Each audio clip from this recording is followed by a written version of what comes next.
Singer David Miller is known around the world as the American in the classical crossover supergroup Il Divo. Now he takes his opera knowledge to the cinema with his directing debut premiering at the Seattle International Film Festival this week.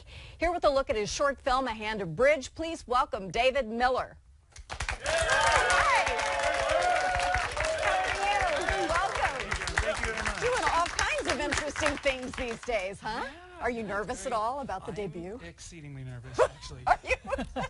Despite the fact that you do all these marvelous things in front of lots of people, but this is a new thing. Yeah, it's brand new, and it's also not. I mean, this is kind of a it's kind of a culmination of everything that I have done artistically in my life, in my career with music, and it kind of brings everything to bear. And the project is actually 20 years old. It was my senior directing project in college at Overlook Conservatory. And so you've had this living in your head for a couple of decades. Yes, it has. And I've always been a film buff. My dad put a camera in my hand when I was 6 years old.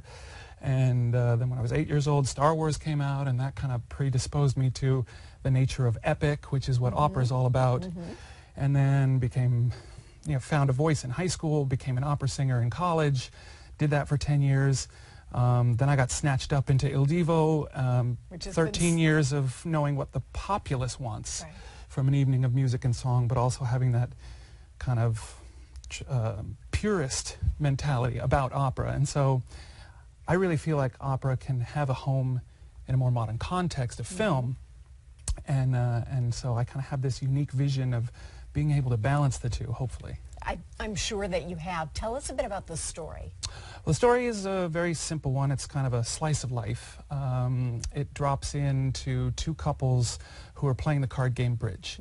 And they are kind of, while they're playing the game, each one of them has this kind of OCD track that's running in their head of what they're obsessing about, what they're not talking about while they're playing cards.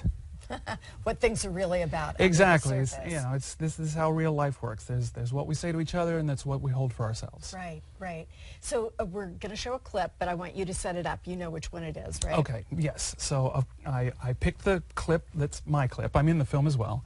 And basically, the character Bill is, we're not entirely sure. He's either having an affair or contemplating an affair. And it's not explicit in the lyrics which it is, so I left it a little bit ambiguous in the clip as well. All right, very good. Let's take a look. Peacock feathers from the table, darling. I'm sorry, dear.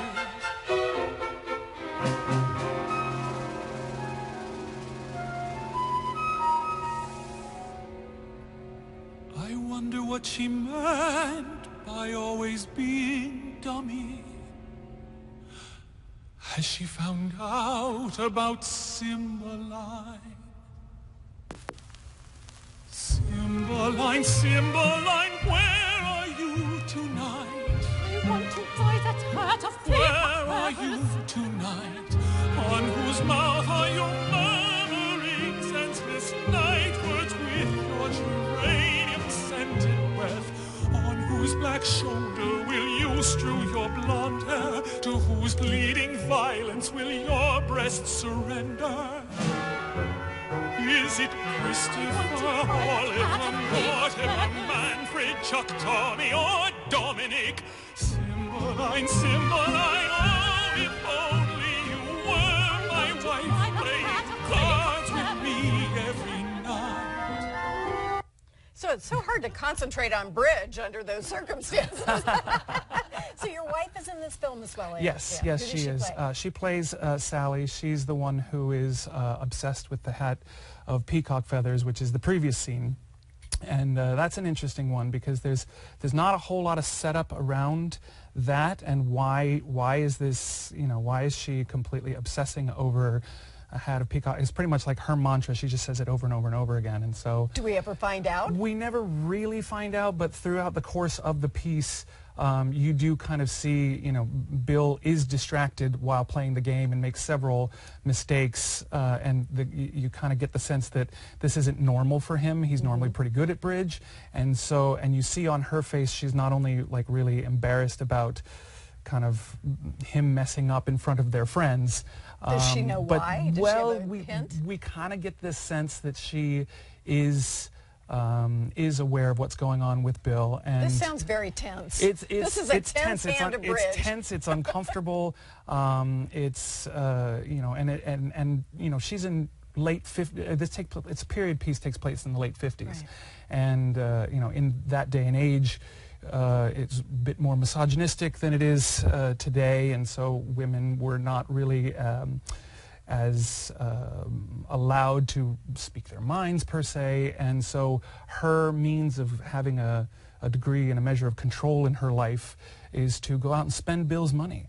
So she's found something that she wants to you know, kind of stick it to him with, and that's the Hat of Peacock Feathers. That's now, did this start out as a micro opera that was first done in the 60s? Is that the background of this story? Samuel Barber is the composer, and he was actually friends with Andy Warhol, who designed the cover for him for the piece, and it was an experiment to kind of maybe create a subgenre or run a bit counterculture, because you know, opera has gone through so many different phases in terms of like what's the most important thing to the piece. What, you know, one period it was the music, and then another period it was the drama and the text, another period it was the singers, and then it was the conductor, and then it was, and in the mid 20th century it was all about creating something different, something new, and so creating a micro opera like this, I think they were trying to start a subgenre that never really took off. It's the only one of its kind. But that's part of why it makes such a beautiful film. We can't wait to see it. Thank you so much for coming in and talking to us. A Hand of Bridge will be presented with the feature film The Paris Opera this Saturday, June 3rd, and Monday, June 5th at Sith Cinema Uptown. We'll have all the times and the ticket information for you on our website. And if you haven't been to the Seattle